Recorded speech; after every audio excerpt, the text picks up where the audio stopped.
Melania Trump, America's low-profile First Lady. 2 weeks after her husband's inauguration, questions are mounting about what kind of First Lady Melania Trump will be. The 46-year-old former model wound the crowds at his swearing-in ceremony and inaugural balls dressed in Ralph Lauren powder blue and a vanilla crepe, ticking fashion boxes and suggesting that the mother of one was anxious to step up to her new role. Since then, however, she has not been seen at official events, is not living in the White House, and is still putting together her staff. She was last spotted by the president's side at an interfaith church service on January 21 before making the reported 90-minute commute home to New York by helicopter, plane, and motorcade the following day.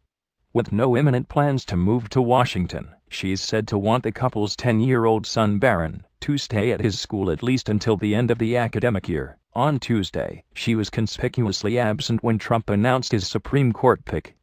Vice President Mike Pence and Neil Gorsuch brought their wives. Even Trump's sons Donald Jr. and Eric made the journey from New York. On Wednesday, the president's daughter Ivanka accompanied him to Delaware to honor a fallen Navy SEAL.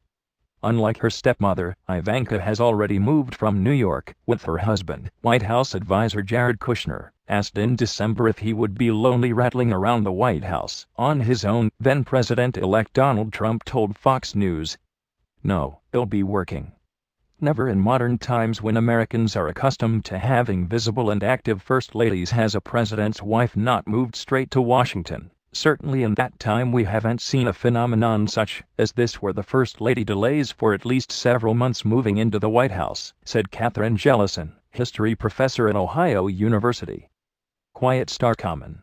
Melania's absence has prompted speculation in the media, which Trump's senior advisor Stephen Bannon has likened to the opposition for its tough, critical coverage of the president's campaign and his first 2 weeks in office. With her Melania Trump, 12 days without a public sighting, CNN said. "Where is Melania?" asked the Washington Post. "Separate Lives" ran a headline in Celebrity magazine US Weekly. The White House announced Wednesday that the First Lady had appointed a Chief of Staff, Lindsey Reynolds, who previously served there under George W. Bush. "I am putting together a professional and highly experienced team which will take time to do properly," the First Lady said in a statement. Still, First Ladies tend to maintain low profiles at the start. Hillary Clinton and Rosalynn Carter proved exceptions to the rule.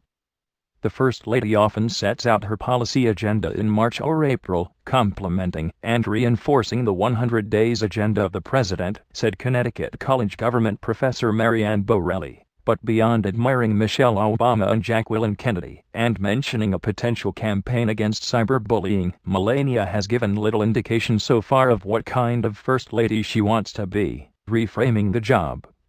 Since Trump assumed office, her official Facebook and Twitter accounts have issued just one update on January 21, proclaiming her deeply honored to serve. Just one appointment to her staff has been revealed besides Reynolds.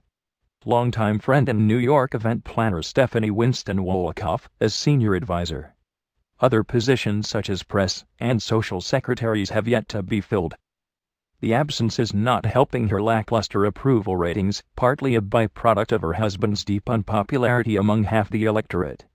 She was also mocked during the campaign for a major speech that plagiarized Michelle Obama, but Borelli believes her unpopularity is not entirely unusual. "I think that First Ladies often enter the White House with a mix of support and suspicion, and then the job is, because they do public outreach, how to capitalize on the support and manage suspicion," she said. Michelle Obama, the first African-American First Lady, and Clinton and Eleanor Roosevelt, who both defied the meek housewife stereotype, also came in for heavy criticism, particularly at the start.